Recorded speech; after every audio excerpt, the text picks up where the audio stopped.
Hello hello students, welcome to Gyan Tripti college YouTube channel. हम BSc final year electronics को continue करते हैं। तो लास्ट लेक्चर में हम जेड पैरामीटर्स को पढ़ रहे थे। तो जेड पैरामीटर क्या है और कैसे उसको एक्सप्लेन किया था और क्या क्या लाइंस पर्टिकुलरली जेड पैरामीटर के लिए आप लिखोगे तो उसी के बेस के मार्क्स है आपके लिए। और जेड पैरामीटर में जो अपनी इक्वेशंस बनी थी उसको आज हम मैट्रिक्स फॉर्म में लिखते हैं। तो बाकी के दो और पैरामीटर है वो भी करेंगे। तो आपको सबसे पहले तो ये पता होना चाहिए कि जेड पैरामीटर था क्या।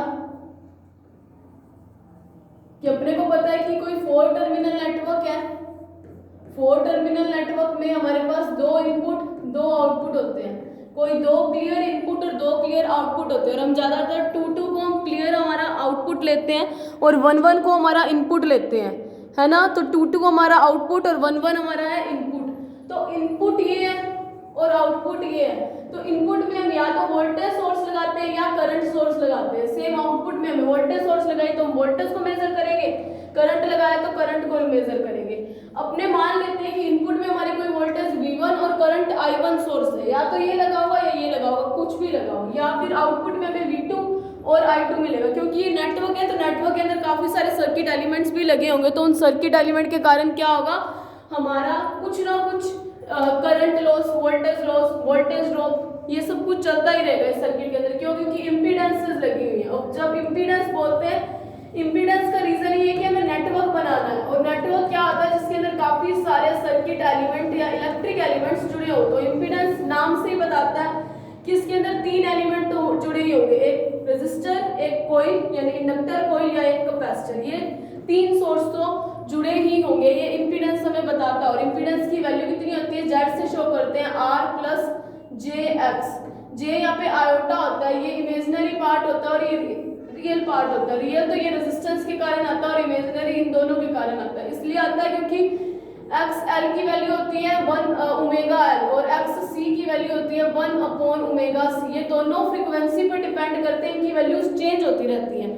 तो इमेजिनरी पार्ट इन दोनों को शो करता है और रियल पार्ट हमारे रेजिस्टेंस को शो करता है, जिसकी वैल्यू R ओम होती है। अगर इसकी वैल्यू मैं निकालूं तो V is equals to I R होती है। तो R की वैल्यू क्या आएगी, V अपॉन I, है ना। तो ये सब चीजें आपको पता है। तो आगे चलते हैं। कल अपने जेड पैरामीटर किया था, मैंने आपको क्या बताया था, इन 4 पैरामीटर्स में I1, 4 quantities I1, V1, V2 और I2, इन 4 में से किन्हीं 2 को तो हम डिपेंडेंट मानेंगे और किन्हीं 2 को इंडिपेंडेंट मानेंगे। और जो डिपेंडेंट क्वांटिटीज होती हैं वो किसी ना किसी इंडिपेंडेंट क्वांटिटी का फंक्शन जरूर होगी, है ना। अगर ऐसा है तो कल अपनों क्या लिया था कि जेड पैरामीटर जब अपने कर रहे थे तब जेड पैरामीटर में अपनों ने क्या माना था कि देखो ये जो टॉपिक है ना, चाहे जेड पैरामीटर हो चाहे एच पैरामीटर हो, ये अलग उसी केस में होंगे जब हमारे पास क्या, हम डिपेंड वेरिएबल्स को अलग अलग को डिपेंडेंट और अलग किसी वेरिएबल को इंडिपेंडेंट माने। ठीक है।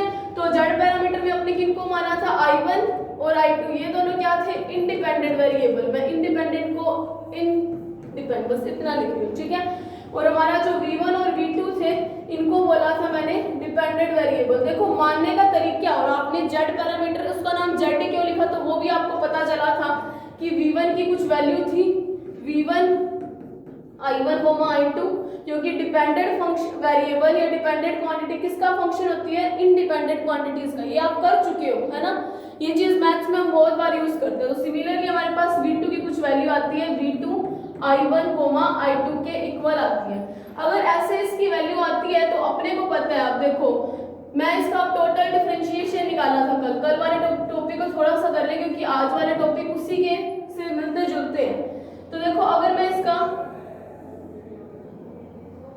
टोटल डिफरेंशिएशन करूं तो इस वाली टर्म का, अगर मैं इसको इक्वेशन नंबर 1 दे लेती हूँ तो इक्वेशन नंबर 1 का जो टोटल डिफरेंशिएशन आएगा वो dV1 is equals to delta V1 upon delta I1 dot dI1 plus delta V2 upon delta I2 dot dI2। ये टोटल डिफरेंशिएशन करने का तरीका होता है। तो यहीं से मैं सिमिलरली dV2 निकालूं तो वो भी क्या आएगा, delta V2 upon delta I2। देखो यहाँ पे I1 I2 क्या है, जिनका फंक्शन होता है ना उन्हीं के रिस्पेक्ट हमारा डिफरेंशिएशन चलता रहता है। I1 plus delta V2 delta I2, ये भी V2 था ना, ये V1 था। इसको बार बार मैं गलती से हर बार V1 का फंक्शन ले रखा है ना, तो V1 के हिसाब से चलेंगे। ये V1 का I1 के रिस्पेक्ट के रिस्पेक्ट, यहाँ पे V2 का कर रहे हैं तो V2 का I1 के रिस्पेक्ट और V2 का ही I2 के रिस्पेक्ट में डॉट डेल्टा I2। तो ये चीज होगी। अब सिमिलरली अब मैंने क्या माना था, लेट क्या किया था कि जो मेरा DV है स्मॉल v उसको मैं कैपिटल V लिखूंगी और जहाँ पे TI है मेरे पास उसको मैं कैपिटल I लिखूंगी। ठीक है, capital I is showing total current, मतलब बार बार डी डिफरेंशिएटिंग टर्म्स को लगाने के बजाय अपने टोटल की टर्म्स लगा रहे हैं। ठीक है, तो मैंने ये चीज लिख दी।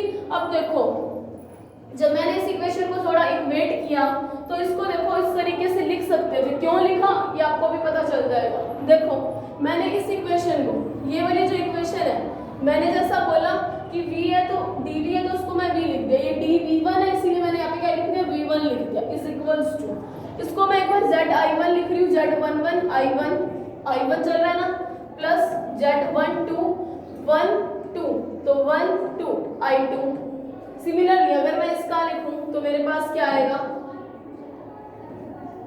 V2 का क्या आएगा Z21 तो 21 I1 प्लस Z22 बिकॉज 2/2 वाली मतलब दोनों आउटपुट की चीजें हैं I2।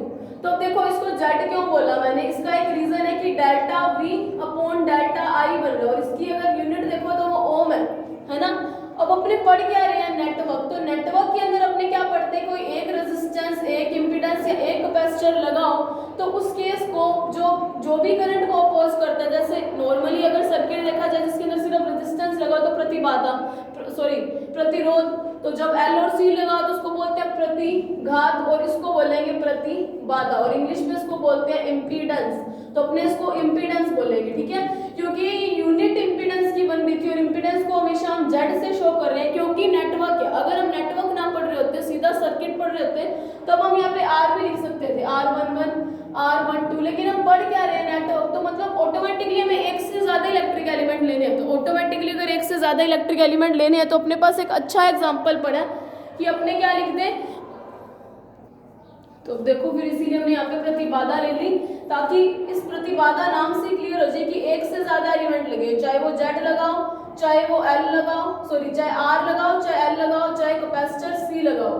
ठीक है, तो इसीलिए यहाँ पे Z आता है और मैंने फिर डेफिनेशंस आपको बताई दी है कि Z11 किसके इक्वल आ रहा था, delta V1 upon delta I1, इसको हम ZI भी लिख सकते हैं क्योंकि दोनों इनपुट की है। कैसे इनपुट किया, मैंने 1 टर्मिनल किसका लिया है, ये 2 और ये 1 दोनों 1 मैंने इनपुट के लिए, इसीलिए यहाँ पे क्या लिखा इनपुट, ZI से शो कर दिया। इनपुट प्रतिबाधा, इसको हिंदी में बोलेंगे निवेशी प्रतिबाधा, इनपुट इम्पीडेंस। अब देखो इसकी डेफिनेशन मैंने आपको बताई थी, यहाँ पे डेल्टा I1 आया मतलब दूसरा जो इंडिपेंडेंट वेरिएबल है वो क्या होगा 0।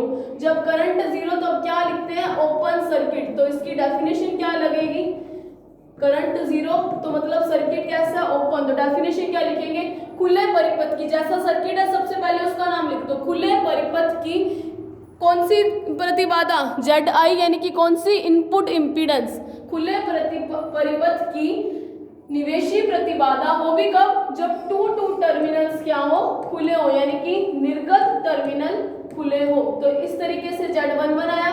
तो सिमिलरली मेरे पास Z22 जो आया 1 2 उसकी वैल्यू होती है del V1 upon del I2 और ये कब आएगी जब I1 क्या हो 0। तो इसको मैंने आपको बताया था, ये जब एक का वोल्टेज और दूसरे सोर्स का करंट यानी इसका वोल्टेज इसका करंट या इसका वोल्टेज और इसका करंट है, इस केस को क्या बोला जाता है, इस केस को बोला जाता है उत्क्रम प्रतिबाधा। इस केस को क्या बोलेंगे, एक का इनपुट एक का वोल्टेज, इसको उत्क्रम आंतरिक प्रतिबाधा बोलते हैं। ठीक है, तो अब ये भी खुला सर्किट है तो खुले परिपथ का उत्क्रम आंतरिक प्रतिबाधा जब कौन सा टर्मिनल खुला हो, निवेशी I1 यानी कि इनपुट और इनपुट को बोला क्या जाता है निवेशी। तो इसी तरीके से Z1 Z2 सब चीजें आ जाएंगी और जब इस इक्वेशन को फिर ये डेफिनेशंस लिखने के बाद इनको इक्वेशन जो भी आपकी चल रही होगी, जैसे मैंने इसको 1 2 दे दिया तो इक्वेशन 1 2 को मैट्रिक्स फॉर्म में कन्वर्ट करेंगे। जब इसको मैट्रिक्स फॉर्म में हम लिखेंगे, लास्ट में लिखना हो थ्योरीज लिखने के बाद, तो मैट्रिक्स फॉर्म में लिखोगे तो जो LHS है उसको एक मैट्रिक्स में लिख दो, V1 V2, Z1 Z2 को एक मैट्रिक्स में लिख दो, Z11 Z12 Z21 Z22 और आगे क्या आएगा I1 और I2। तो ये इसका मैट्रिक्स में रिप्रेजेंटेशन है किसका? जेड पैरामीटर का।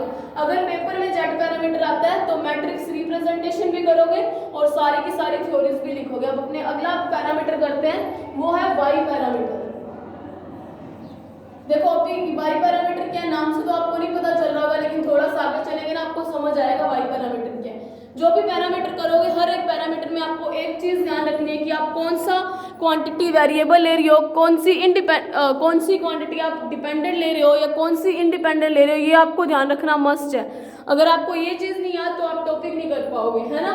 तो देखो वाई इंडिपेंडेंट, इसमें अपने इंडिपेंडेंट क्वांटिटीज कौन सी लेंगे, अब पिछले वाले के जस्ट उल्टा कर देंगे। मतलब जेड में हमने जिसको डिपेंडेंट लिया था उसको यहाँ पे क्या ले लेंगे? इंडिपेंडेंट। मतलब यहाँ पे v1 और v2 को मैं क्या ले लूँ? इंडिपेंडेंट, और i1 और i2 को क्या ले लूँ? डिपेंडेंट। मतलब वहाँ पे क्या कहते हैं जेड पैरामीटर में i1 और i2 हमारे कैसे थे?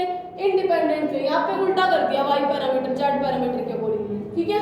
तो अगर ऐसा है तो मैं i1 को क्या लिख सकती हूँ? i1 is a function of independent quantities यानी v1 और v2 का, ठीक है। ये i है। अगर i1 is a function of independent variables तो सिमिलरली i2 भी फंक्शन होगा किसका?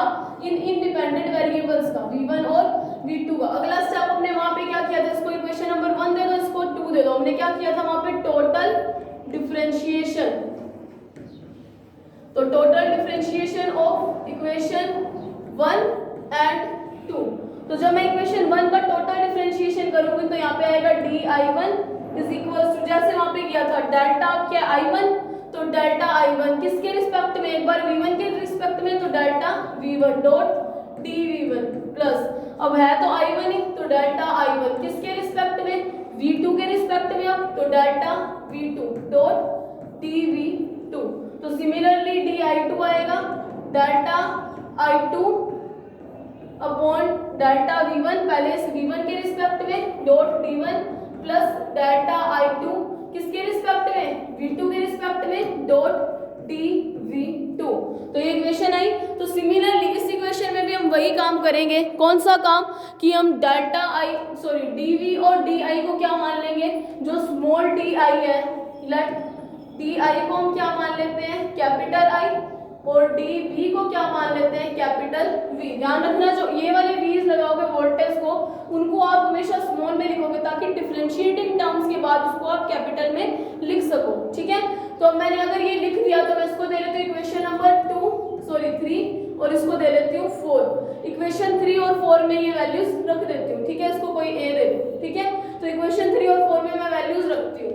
तो वैल्यूज रखूंगी तो पहले क्या है? di1 यानी कि i1 capital I1 is equals to, अब जो भी मेरी चीज थी उसको मैंने 1 मान लिया। 1 क्यों माना? क्योंकि इधर देखो ये क्या चीज है? Delta i1 upon delta v1। इसको मैं क्या मान लिया? y मान लिया। क्यों? क्योंकि ये y पैरामीटर। अब इसका नाम y पैरामीटर क्यों हुआ वो अभी पता चलेगा जस्ट नेक्स्ट लाइन के बाद, ठीक है। डॉट dv1 है तो y1 11 dot v1 plus similarly इधर y12 आ जाएगा डॉट v2। क्यों 12? क्योंकि इधर देखो क्या है? Delta i1 upon delta v2 यानी 1/2, साथ में क्या है? v2।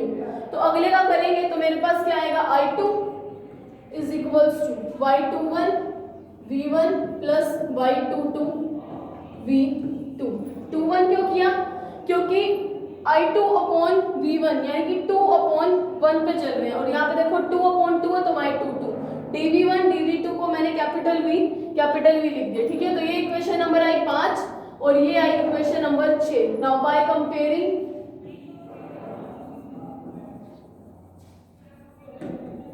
Equation number 5 and 6 with equation 3 and 4। तो 3 और 4 से समीकरण 5 और 6 की क्या कर रहे हैं? कंपैरिजन कर रहे हैं। तो जब मैं कंपैरिजन करूंगी तो मुझे पता है y11 की कुछ वैल्यू आएगी, और वो वैल्यू क्या आई है? ये है ना, ये y11 था, ये y12 था,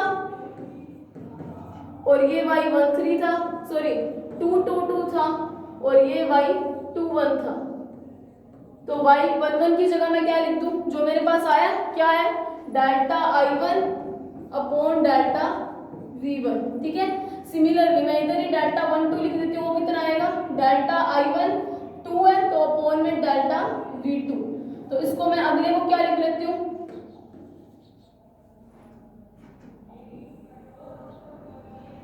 सारी टर्म्स मैं एक बार यहीं पे लिख देती हूँ। डेल्टा 21 की भी कुछ वैल्यू आई थी, डेल्टा 22 की भी कुछ वैल्यूज आई थी। तो मुझे तो इस पैरामीटर्स के अकॉर्डिंग यहाँ से ही पता चल रहा है कि डेल्टा 21 की वैल्यू क्या आएगी, I2 अपॉन V1।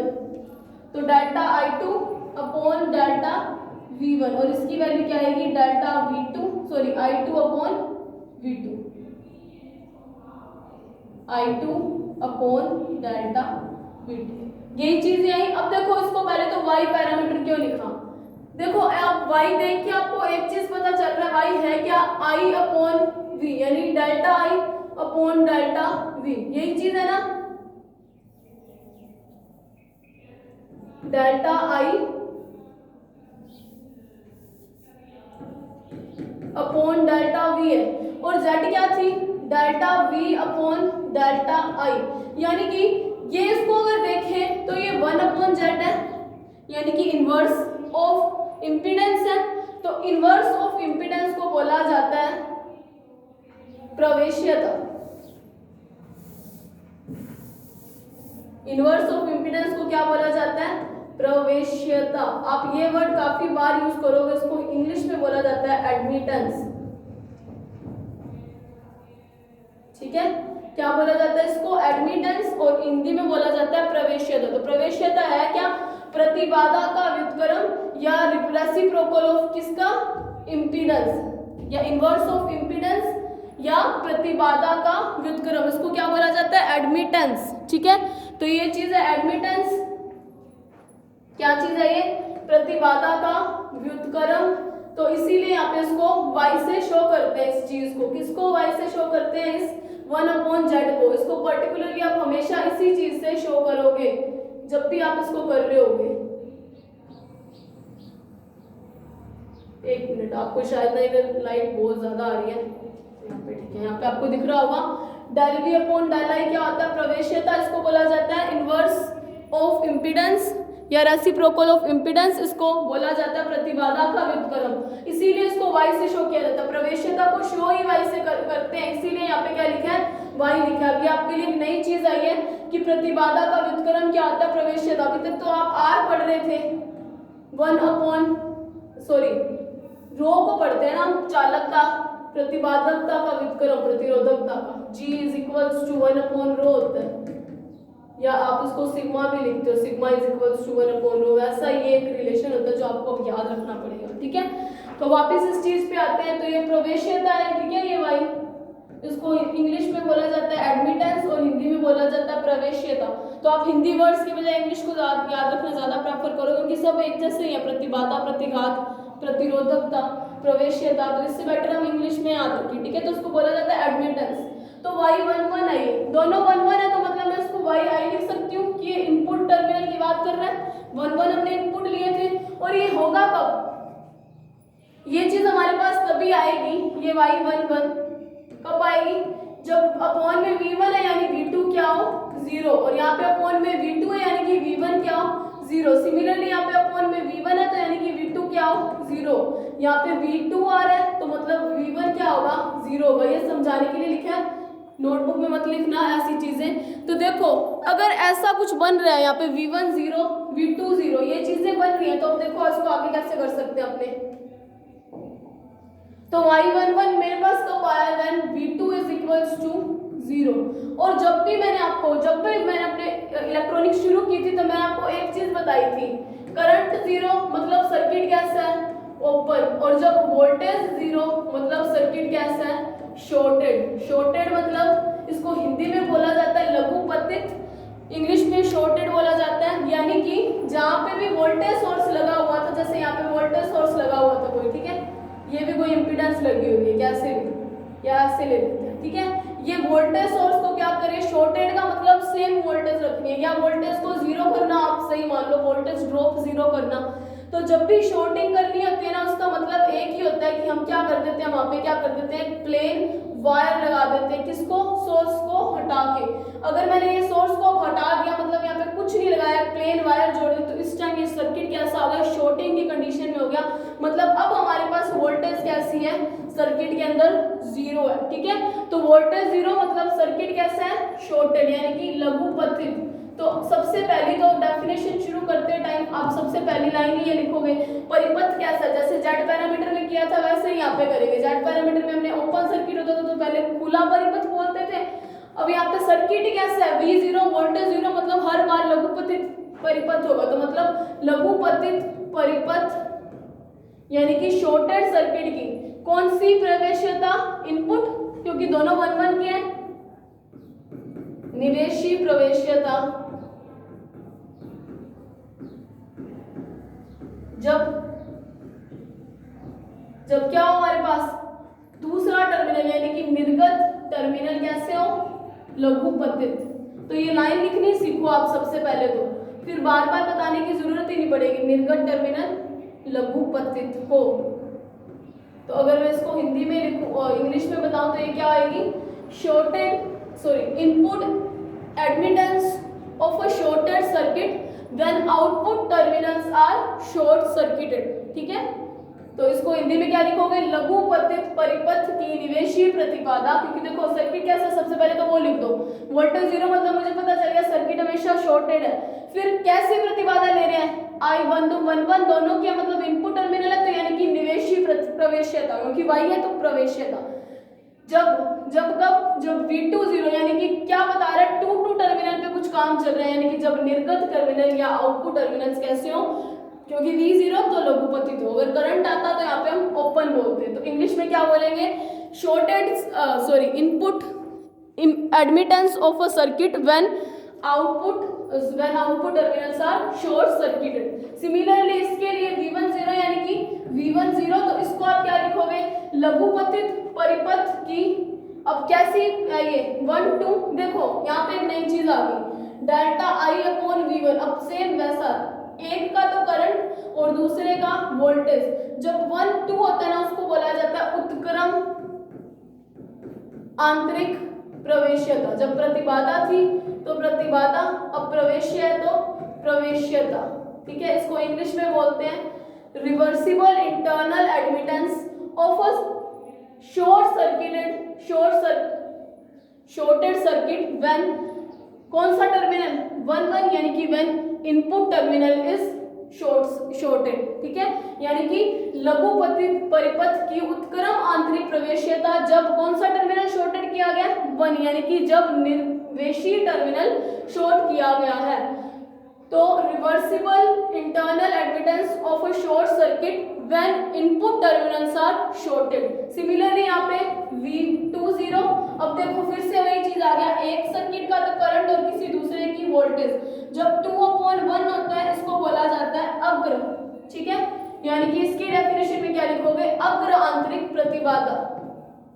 तो इसको अगर आपको लिखना हो, प्रतिबाधा नहीं प्रवेश्यता, क्योंकि ये प्रवेश्यता चल रही है, तो ये पेपर में आए हुए, इसको आप क्या लिखोगे, क्योंकि V जीरो यानी लघुपतित परिपथ, तो लघुपतित परिपथ की आंतरिक प्रवेश्यता जब क्या हो, कौन सा टर्मिनल हो, शॉर्टेड हो, 2 2 यानी निर्गत टर्मिनल शॉर्टेड हो। तो इंग्लिश में क्या बोलेंगे, forward internal admittance of a short circuit when, कौन सा टर्मिनल ओपन शॉर्टेड हो, 2 2 यानी when output terminals are shorted. तो सेम यहाँ पे अब आप समझ ही गए होंगे कि इसको मैं YO से शो करूंगी, इसको फॉरवर्ड है तो YF से, इसको रिवर्सिबल है तो YR से, और ये YI से शो किए। तो इसकी डेफिनेशन अब आप खुद ही बना सकते हो कि V1 जीरो, तो यहाँ पे क्या लिखोगे, लघुपतित परिपथ की कौन सी प्रवेश्यता, निर्गत प्रवेश्यता, क्योंकि हम दोनों आउटपुट के 2 2 दोनों आउटपुट टर्मिनल को शो कर रहे हैं, तो लघुपतित परिपथ की निर्गत प्रवेश्यता जब निवेशी टर्मिनल्स कैसे हो, शॉर्ट सर्किटेड। तो इसको इंग्लिश में क्या लिखेंगे, output admittance of a short circuit when input terminals are shorted. और अगर मैं इसको इसी इक्वेशन को यहाँ पे जो मेरे पास बनी है, ये सारी चीजें रब कर रही हूँ एक बार मैं, इसी को अगर मुझे मैट्रिक्स की फॉर्म में लिखना, तो मैं मैट्रिक्स की फॉर्म में कैसे लिखूंगी, तो जैसे वहां पे लिखा था, यहाँ पे क्या लिख दो, यहाँ पे क्या I1 और I2, तो LHS वाले I1 और I2 एक मैट्रिक्स में इज इक्वल्स टू दूसरी मैट्रिक्स में Y1 Y2 और वो वाले Y11 Y21 Y12 Y22, और इधर क्या आ रहे हैं इनके मल्टीपल में V1 V2, तो V1 V2 2। तो यहाँ तक y पैरामीटर करोगे। अब अपने अगला पैरामीटर शुरू करते हैं, वो है h पैरामीटर। h पैरामीटर का एक नाम होता है, इसको बोला जाता है, इसको स्मॉलर से शो करेंगे सबसे पहले तो, इसको बोलते हैं हाइब्रिड पैरामीटर। ठीक है, इसका नाम होता है हाइब्रिड पैरामीटर। अब इसको हाइब्रिड क्यों बोलते हैं आपको अभी पता चल जाएगा कि हाइब्रिड क्या चीज़ है। तो सबसे पहले अब टाइम वेस्ट करने के बजाय अपने सीधा सीधा टॉपिक की काम करते हैं। अभी मैं यहाँ पे क्या करूँगी, I1 I2 और हमारे पास क्या है V1 और V2। मतलब एक बार हम इनको भी ले चुके हैं, इनको भी ले चुके हैं, मतलब एक बार I1 I2 जेड पैरामीटर में मैं इंडिपेंडेंट ले चुकी हूँ और एक बार मैंने V1 V2 को भी ले लिया। कौन से पैरामीटर में, H पैरामीटर में। तो ये मैंने जेड पैरामीटर में यूज कर लिया और ये H पैरामीटर में, किसकी फॉर्म में, इंडिपेंडेंट की फॉर्म में, है ना। और ये भी यहाँ पे इंडिपेंडेंट में एक बार मान चुकी हूँ। तो अब अपने हाइब्रिड बनाना, मतलब हाइब्रिड का मतलब ही क्या होता है, मिक्सचर, है ना।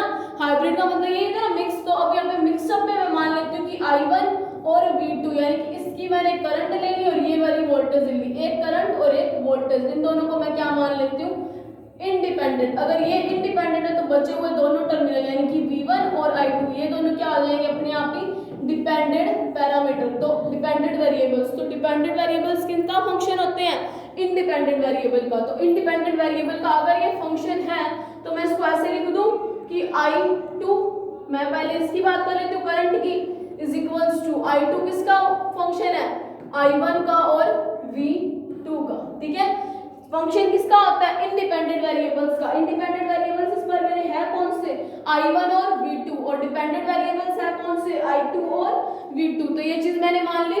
सिमिलरली अगर मैं V1 को लिखूं तो V1 भी मेरे पास किसका फंक्शन आएगा, V1 फंक्शन जिसका, पहले वही चीज आती है, किसका फंक्शन, इंडिपेंडेंट वेरिएबल्स का, यानी कि I1 और V2 का। अब मैंने माना क्या, हाइब्रिड या इसको मिक्स, हाइब्रिड को मिक्स बोला जाता है। मिक्स क्यों बोला, क्योंकि किसी एक टर्मिनल की बात नहीं की, ना तो सिर्फ करंट की बात की, ना ही सिर्फ वोल्टेज की बात, किस पर बात की, तो किसकी, एक की करंट दूसरे की वोल्टेज, या इसका करंट या ये वाला वोल्टेज, कैसे भी आप ले सकते हो। मैं इससे कर रही हूँ, आप चाहे इससे भी कर लो, तो बात एक ही आएगी। ठीक है, इसमें टेंशन लेने वाली बात नहीं है कि I2 और V1 क्यों नहीं लिया। अब मैंने I1 और V2 लेके किया, आप I2 और V1 लेके भी कर लेना, तो सेम चीज ही आएगी, बिल्कुल भी कुछ भी डिफरेंस नहीं आएगा। ठीक है, तो मैंने I2 और V1 का फंक्शन ले लिया, इसको मैं मान लेती हूँ इक्वेशन नंबर 1 और इसको मान लेती हूँ 2। तो अब अपना ये यूनिवर्सल काम टोटल डिफरेंशिएशन करना, अब तक आपको याद हो चुके होंगे स्टेप्स, कुछ भी फर्क नहीं है दोनों में। तो टोटल डिफरेंशिएशन करूँ तो मेरा यहाँ पे क्या बनेगा, dI2, क्योंकि I2 क्या है, डेल्टा I2 अपॉन में, आगे देखो डेल्टा I2 अपॉन किसके रिस्पेक्ट में, I1 के, तो delta I1 dot dI1। Similarly delta I2 का चल रहा है तो डेल्टा I2 किसके रिस्पेक्ट में, अब V2 के में, डेल्टा V2 डॉट dV2। ठीक है, सिमिलरली मैं इसका करती हूँ तो यहाँ पे क्या आएगा, dV1, क्योंकि V1 क्या is equals to delta V1 upon किसके रिस्पेक्ट में, I1 के, डेल्टा I1 के डॉट dI1 प्लस अब यही डेल्टा V1 किसके रिस्पेक्ट में, अब V2 के, तो डेल्टा V2 डॉट dV2। तो ये चीज बनी है। टोटल डिफरेंशिएशन आपको अब तक करना आ गया, तो अब टोटल डिफरेंशिएशन ही किया मैंने। ठीक है, अब ये टोटल डिफरेंशिएशन करने के बाद आगे अपने क्या लेते हैं, इस चीज को मैं रिमूव कर दिया। ठीक है, वो चीज है। अब अपने क्या करते क्या है, हर बार अपने एक चीज कर रहे हैं, लेट कर लेते हैं कि dV जो होगा उसको मैं कैपिटल V ले लूंगी और जो DI होगा यानी कि स्मॉल I होगा उसको मैं क्या ले लूंगी, कैपिटल I ले लूंगी। ठीक है, ये चीज करनी है, तो dV capital V, DI small I capital I। ठीक है, अब ये करने के बाद यहाँ पे देखो एक H पैरामीटर था, इसलिए मैं अब H11, H12, H22 और H21 और 22 का यूज करूंगी। ठीक है, H क्यों बोला, क्योंकि ये हाइब्रिड है। हाइब्रिड क्यों, क्योंकि एक सर्किट की यानी एक ओपन की तो यानी इनपुट की तो हमने करंट ले ली और आउटपुट की वोल्टेज ले ली। आप उल्टा भी कर सकते हो, इनपुट की वोल्टेज ले सकते हो, आउटपुट की करंट ले सकते हो, तो कुछ चेंजेस नहीं आएंगे। ठीक है, तो ये करने के बाद जो चीजें अपने लेट करते हैं वो इसके अंदर सब्स्टिट्यूट कर दें। मैं इन इक्वेशंस के अंदर रख दूं, अगर मैं इन इक्वेशन के अंदर रखूं तो पहले तो आप इनको इक्वेशन नंबर दे लो। मैंने इसको 3 और 4 दे दी। ठीक है, तो 3 और 4 में ये वैल्यूज पुट करूंगी। जब मैं ये वैल्यूज पुट करूंगी तो मुझे पता जहाँ पे I2 था, dI2 था, वहां मैंने कैपिटल I2 लिख दिया, इज इक्वल्स टू ये क्या है H21 यानी कि H21 और यहाँ पे क्या आ जाएगा I1 प्लस ये क्या है 2 यानी कि H22 डॉट क्या कर दो V2। देखो एक चीज आप ध्यान रखो, अभी तक हमने 1 1 वालों को ऊपर रख रहे हैं, तो यहाँ पे एक छोटी सी ये चीज जरूर मेरे से गलती होगी कि आप इसको यहाँ पे लिख देना V1 is equals to V1 I1 और V2 और फिर डिफरेंशिएशन करना है, यानी कि ऐसे कर लेना आप नोटबुक में जब कर रहे हो। वैसे मैंने गलत नहीं किया है, बस ये है कि 1 1 वाले में पहले इक्वेशंस लिख रही थी, अब 1 1 वाली लास्ट में आ रही है। इसको आप 1 दे लेना, इसको आप 2 दे लेना, मतलब इन इक्वेशंस को इंटरचेंज कर देना, ठीक है। इसको मैं 4 दे लूंगी, इसको मैं 3 दे लूंगी। मैंने क्या चीज किया है, देखो अभी तक मैंने z पैरामीटर निकाला है, h निकाला, कोई भी पैरामीटर निकाला था, मेरा ऊपर क्या आता था 1 1 वाला आता था, h11 आना चाहिए था, फिर h12 आना चाहिए था, फिर निचली इक्वेशन में h21 और h22 आना चाहिए था। अब मैंने जो इक्वेशंस मानी है ना उनके कारण देखो h21 ऊपर वाली इक्वेशन में आ गया, गलत कुछ भी नहीं हुआ। बस आप जब अपने नोटबुक में करोगे तो v1 और i2 को लेना, ठीक है, फिर इनका डिफरेंशिएशन करना, यानी कि स्टेप्स को थोड़ा इंटरचेंज कर देना। अगर मैं इंटरचेंज करके दिखाऊं तो इसको यहाँ पे लिख देना और इसको यहाँ पे लिख देना, ठीक है। इतनी सी गलती हुई है, गलती भी नहीं है ये, सबसे पहली बात ये गलती नहीं है, बस बाय मिस्टेक इक्वेशंस ऊपर नीचे हो जाएंगे, इससे कोई फर्क नहीं पड़ेगा। अगर आप ऐसे भी लिखना रहने जाओ तो कोई बात नहीं। तो इस इक्वेशन को लिखूंगी तो dv1 हो जाएगा इज इक्वल्स टू, दोनों 1 1 के तो 1 1 h11 I1 क्योंकि ये di1 है, इसको करूं प्लस h1/2 यानी 1 2 v2, तो इसको ले लेना, मैं अब इसको उल्टा कर देती हूँ, फिर इसको 5 और इसको 6। तो जब मैंने कंपैरिजन किया इन इक्वेशंस की तो मुझे एक चीज पता चल रही है कि जो h11 है इस इक्वेशन को पहले सॉल्व करूँ वो किसके इक्वल आया, इसको मैं hi लिख दूँ सबसे पहले तो, क्योंकि मुझे पता दोनों इनपुट टर्मिनल है, क्योंकि 1 1 इज शोइंग दोनों इनपुट टर्मिनल है, 2 2 हम हमेशा आउटपुट लेते हैं। तो अगर दोनों इनपुट टर्मिनल है तो उसकी वैल्यू कितनी आई है delta v1 upon delta I1, जब कब दूसरा इंडिपेंडेंट वेरिएबल क्या हो 0। मेरा दूसरा इंडिपेंडेंट वेरिएबल ही कौन सा था v2, यानी v2 का क्या हो 0। देखो कौन सी चीज को 0 करनी है, सिर्फ इंडिपेंडेंट वेरिएबल्स को ही आप 0 कर सकते हो। यहाँ पे I1 के रिस्पेक्ट चल रहे हैं तो आप v2 को 0 करोगे, अगर यहाँ पे v2 के रिस्पेक्ट में चल रहे हैं तो आप I2 को 0 करोगे। किसको 0 करोगे, जैसे यहाँ पे मैं किसको 0 करूंगी I1 है इधर, तो मतलब मेरा v2 0, ठीक है। इधर नीचे क्या पड़ा v2 पड़ा, तो मतलब मेरा I1 0 हो जाएगा। कौन से वेरिएबल मैंने 0 किए दोनों, देखो तो दोनों ही कौन से हैं इंडिपेंडेंट वेरिएबल्स हैं, ठीक है। तो आप हमेशा अनाश्रित स्वतंत्र, या इसको अनाश्रित बोलोगे, स्वतंत्र चरों को ही 0 करोगे, कभी भी डिपेंडेंट या आश्रित चरों को 0 नहीं लिख सकते, जो है उसका जस्ट अपोजिट 0 कर दो। तो ये मेरी वैल्यू कब आई डेल्टा I1, तो आप देख ही सकते हो v2 इज इक्वल्स टू 0, क्योंकि एक I1 था और एक v2 था। अगर नीचे I1 आ चुका है मतलब दूसरा 0 है, ठीक है। तो जब भी मेरे पास वोल्टेज 0 आएगी तो मैं एक ही चीज बोलती हूँ कि सर्किट कैसा है, शॉर्ट सर्किट है यानी लघुपथित है। करंट 0 मतलब सर्किट कैसा है, ओपन सर्किट है यानी खुला परिपथ है।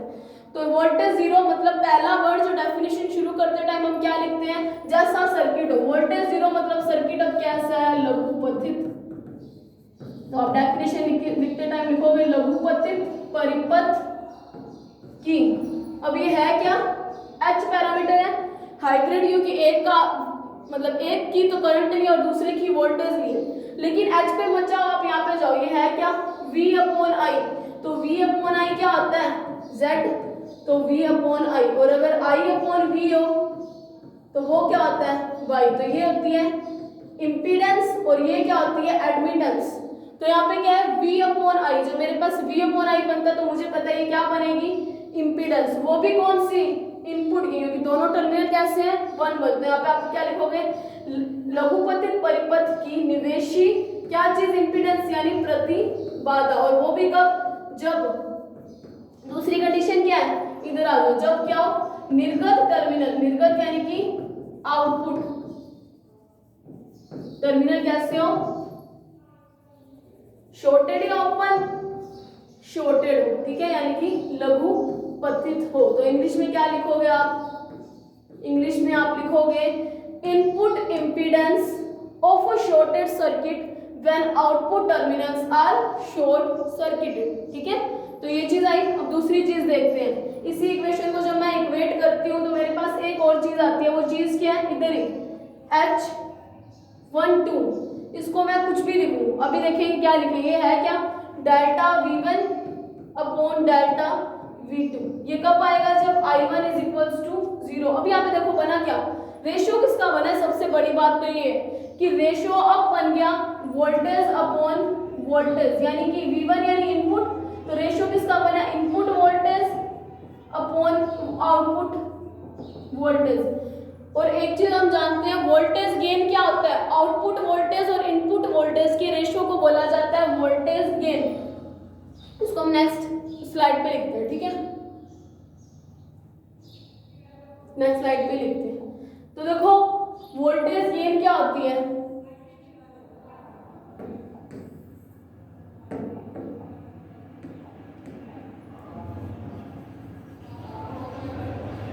इसको सबसे पहली बात हिंदी में बोला लग जाता है वोल्टता लब्धि। दो चीजें आती है हमारे पास, एक होता है वोल्टेज गेन और एक होता है करंट गेन। आपने शायद तक पढ़ चुकी होगी अभी तक कभी ना कभी तो इलेक्ट्रॉनिक्स में ये टर्म। गेन का मतलब होता है आउटपुट, ठीक है, अपॉन इनपुट। जब भी गेन लिखोगे तो मतलब आउटपुट और इनपुट का रेशियो करोगे आप। ठीक है, अब वोल्टेज गेन है तो मतलब आउटपुट वोल्टेज अपॉन में इनपुट वोल्टेज। ठीक है, सिमिलरली करंट में होता है। करंट में क्या आएगा? आउटपुट करंट, क्योंकि करंट गेन है अपॉन में इनपुट करंट। इनके रेशियो को क्या बोला जाता है? गेन। तो ये है क्या चीज? निर्गत धारा और निवेशी धारा के अनुपात को क्या बोला जाता है? धारा लब्धि। ये चीज आप मेरे हिसाब से तो पढ़ चुकी होगे कभी ना कभी इलेक्ट्रॉनिक्स में, अगर नहीं पढ़ी तो आज इस चीज को ध्यान रख लो। और इनपुट और आउटपुट वोल्टेज को, तो देखो जब भी आपके पास आउटपुट और इनपुट वोल्टेज का रेशियो तो उसको आप हमेशा वोल्टता लब्धि या वोल्टेज गेन बोलोगे। और जब भी आपके पास आउटपुट और इनपुट करंट का रेशियो तो उसको आप करंट गेन बोलोगे। मतलब गेन का मतलब क्या है? जो मिला डिवाइडेड बाय जो दिया। मिलेगा क्या? आउटपुट में हमेशा जो हम दे रहे हैं उसके अपोजिट में हमें आउटपुट में कुछ ना कुछ मिलता है, तो अपने को मतलब तो हमेशा आउटपुट से होता है ना। तो गेन का रेशियो जब भी गेन लिखा आएगा मतलब आउटपुट अपॉन इनपुट, और जिसका भी गेन निकालना, वोल्टेज का गेन निकालना तो मतलब voltage upon input, output voltage upon input voltage. Current का निकालना तो मतलब output current upon input current. Current gain तो मतलब करंट का रेशियो देना है, कैसा? आउटपुट अपॉन इनपुट का। वोल्टेज गेन मतलब वोल्टेज का रेशियो निकालना, वो भी कैसा? आउटपुट अपॉन इनपुट का। तो ये तो होती है गेन। लेकिन अगर मैं वापस इसी टर्म पे आऊं तो मुझे यहाँ पे क्या दिख रहा है? V1 अपॉन V2, मतलब मुझे तो इनपुट अपॉन आउटपुट दिख रहा है। तो ये क्या हुआ? रिवर्स। किसका? वोल्टेज गेन का। तो अब डेफिनेशन बनाते टाइम आप क्या लिखोगे? सब स्लाइड्स ऊपर भेज दी मैंने, ठीक है। तो जब भी हम डेफिनेशन बनाएंगे, इसको रख लेती हूँ, ठीक है, क्योंकि इस इक्वेशन से मेरे पास उनकी वैल्यूज आएंगी। तो डेफिनेशन बनाते टाइम अब मेरे पास बनी क्या? मुझे इतना चीज तो पता चला, वोल्टेज का रेशियो मतलब वोल्टेज गेन बन सकता है, लेकिन यहाँ पे वोल्टेज गेन कैसा बना? आउटपुट अपॉन इनपुट ना बन के इनपुट अपॉन आउटपुट बन रहा है, क्योंकि वन टर्मिनल हम हमेशा इनपुट ले रहे हैं और टू टर्मिनल हमेशा आउटपुट ले रहे हैं, है ना। तो अगर इसकी डेफिनेशन लगाओगे तो I इज इक्वल टू 0, यानी सर्किट कैसा है? खुला। तो क्या लिखोगे? खुले परिपथ। अब ये है क्या चीज? सबसे पहले तो रिवर्स है तो HR लिख दिया, ठीक है। खुले परिपथ की कैसी को वोल्टता लब्धि? रिवर्स यानी कि उत्क्रम। तो खुले परिपथ की उत्क्रम वोल्टता लब्धि। देखो आपकी बुक में हो सकता है या आपको कहीं पे लब्धि की जगह लाभ लिखा मिला है, तो लब्धि को लाभ भी बोला जाता है, गेन को, ठीक है। तो गेन को हिंदी में लाभ या लब्धि कुछ भी बोल सकते हैं, ठीक है। तो खुला परिपथ क्योंकि करंट 0, तो खुले परिपथ का उत्क्रम वोल्टता लब्धि। क्यों? क्योंकि अब बना क्या? वोल्टेज का रेशियो बना, उत्क्रम वोल्टता लब्धि जब कौन सा टर्मिनल खुला हो? 1, यानी कि जब निर्वेशी टर्मिनल खुला हो। तो अगर हम लिखेंगे इंग्लिश में तो उसको क्या बोलेंगे?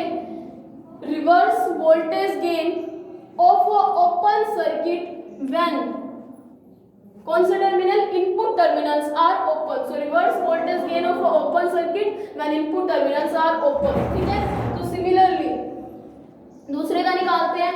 मैं आप दूसरी इक्वेशन पे चलूँ, आपको अगर दिखाऊं तो देखो ये इक्वेशन दूसरी, ये क्या बनी H21 और H22 बने. तो H21 देखो क्या चीज है, तो देखो H22 और H21 मैं ना नेक्स्ट स्लाइड पे इनका रेशियो लिख दूंगी, ठीक है, ताकि अब अपने को बार बार इसको प्रॉब्लम ना हो. ठीक है, तो मेरे पास एक तो था H21 और एक है H22, जिसका भी रेशियो आएगा मैं वो लिख देती हूँ. ठीक है, इस इक्वेशन से देख के आप अपने नोटबुक में लिख रहे होगे तो आपको इतनी प्रॉब्लम नहीं हो रही होगी. ये delta I2 upon delta I1 और ये I2 अपॉन V2. ठीक है, तो ये क्या है delta I2 upon delta I1, ये delta I2 upon delta V2. ठीक है, अब I1 आया नीचे मतलब V2 क्या आ जाएगा 0.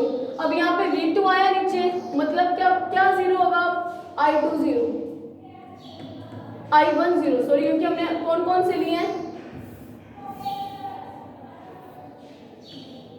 I1 क्या आ जाए 0. समझ आ चुकी होगी आपको ये चीज, क्योंकि इंडिपेंडेंट वेरिएबल्स को हम 0 कर रहे हैं. अब देखो ये क्या चीज बना, करंट का ratio delta I2 upon delta I1. अगर मैं 2 देखूं तो वो आउटपुट टर्मिनल, 1 देखूं तो इनपुट टर्मिनल, मतलब output current upon input current आ रहा है. और अभी जस्ट आपको बताया गया है कि आउटपुट और इनपुट करंट, वो स्लाइड कहाँ हुई,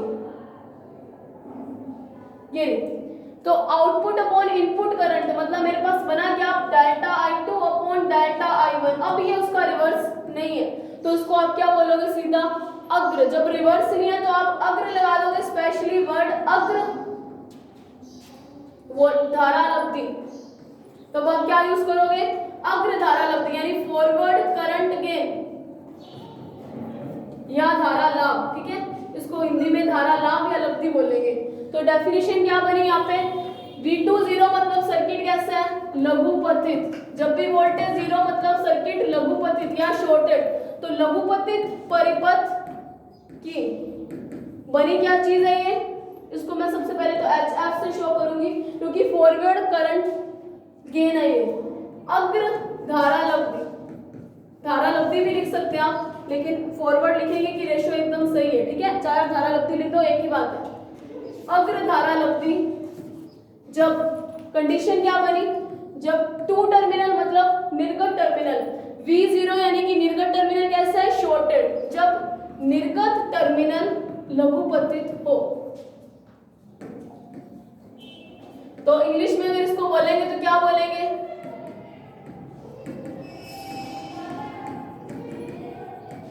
निर्गत टर्मिनल क्या हो लघुपतित हो. तो इंग्लिश में क्या बोलेंगे अग्र धारा लब्धि, यानी कि forward current gain of a short circuit when, कौन सा टर्मिनल क्या, when output terminals are shorted.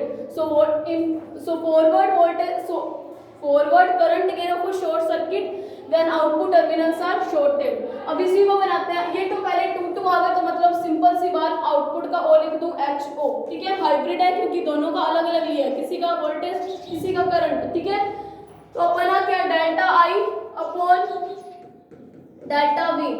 तो ये क्या है 1 अपॉन Z बन गया. 1 अपॉन Z मेरे पास होता क्या है Y, यानी कि प्रवेश्यता या एडमिटेंस. तो डेफिनेशन तो मुझे पता है एडमिटेंस बनेगी, और है कैसा ये करंट 0 यानी कि खुला परिपथ. तो खुले परिपथ की कौन सी एडमिटेंस, आउटपुट यानी कि निर्गत, खुले परिपथ की निर्गत प्रवेश्यता, वो भी कब, जब 1 टर्मिनल लिखे, जब निर्गत निवेशी टर्मिनल खुले हो. यानी कि अगर मुझे इंग्लिश में लिखना हो तो मैं क्या लिखूंगी, इंग्लिश में क्या लिखेंगे हम, output admittance of an open circuit when input terminals are open. तो लास्ट चैप्टर है क्या मैट्रिक्स फॉर्म. तो मैट्रिक्स फॉर्म में ऐसे लिख दूं क्या मैट्रिक्स फॉर्म. इन सब चीजों को मैं इरेज कर रही हूँ और मैट्रिक्स टर्म पे चलते हैं. ठीक है, तो मैट्रिक्स फॉर्म लिखने के बाद तक आपका टॉपिक चलता रहेगा. अगर मैट्रिक्स फॉर्म नहीं लिखी है तो टॉपिक कंप्लीट नहीं माना जाएगा. ठीक है, LHS की एक मैट्रिक्स बना दो और RHS की दूसरी मैट्रिक्स बना दो. देखो मैट्रिक्स बनाओ तो मेरे को पता है क्या है V1 मैं उल्टी लिखती थी इक्वेशन, इसीलिए मैं इस मैट्रिक्स में उल्टा नहीं लिखूंगी, सही लिखूंगी। तो ठीक है, V1 और I2, ठीक है, ये V1 और ये I2 इज इक्वल्स में H11, H12, H21, H22, और इधर क्या है I1 और V2, यानी कि I1 और V2। तो इसकी मैट्रिक्स बनेगी ये। तो ये matrix representation of H parameter है। तो आज अपने ने H पैरामीटर, Y पैरामीटर और Z पैरामीटर तीनों किए हैं। तीनों में अपने ने फर्क क्या लिखे, अगर देखें तो Z पैरामीटर में बस इतना सा याद रखना कि I1 और I2 दोनों कैसे हैं, इंडिपेंडेंट है, ठीक है, और डिपेंडेंट कौन है, V1 और V2, ठीक है। Y पैरामीटर में अपने पास क्या उल्टा ले लिया Z पैरामीटर का, जस्ट V1 और V2 कैसे हैं मेरे, इंडिपेंडेंट, और I1 और I2 कैसे हैं, डिपेंडेंट। और H पैरामीटर में मैंने बिल्कुल ही इन सब से अलग लिया, हाइब्रिड फॉर्म लिए, मिक्सअप ले लिया, यानी I1 और V2 को तो मैंने क्या ले लिया, इंडिपेंडेंट, और इसको क्या ले लिया, I2 और V1 को क्या ले लिया, डिपेंडेंट। बाकी तो बाद में आप टोटल डिफरेंशिएशन करते हो। तो मेरे हिसाब से आपको ये टॉपिक समझ आया होगा। Z का रिवर्स होता है एडमिटेंस यानी प्रवेश्यता, और आउटपुट और इनपुट वोल्टेज के रेशियो को बोला जाता है voltage gain. Similarly output current और इनपुट करंट के रेशियो को बोला जाएगा करंट गेन। तो यही दो तीन चीजें इसके अंदर थी। और डेफिनेशंस लाइंस जो आपको दिखवाई गई हैं और बोल के बताई गई है इंग्लिश में, वो लाइंस लिखे बिना आपका टॉपिक कंप्लीट नहीं माना जाएगा। तो सारा टॉपिक ऐसे करना, 5 ईयर में काफी बार आया हुआ ये टॉपिक। तो आज के लिए इतना ही, थैंक यू वेरी मच।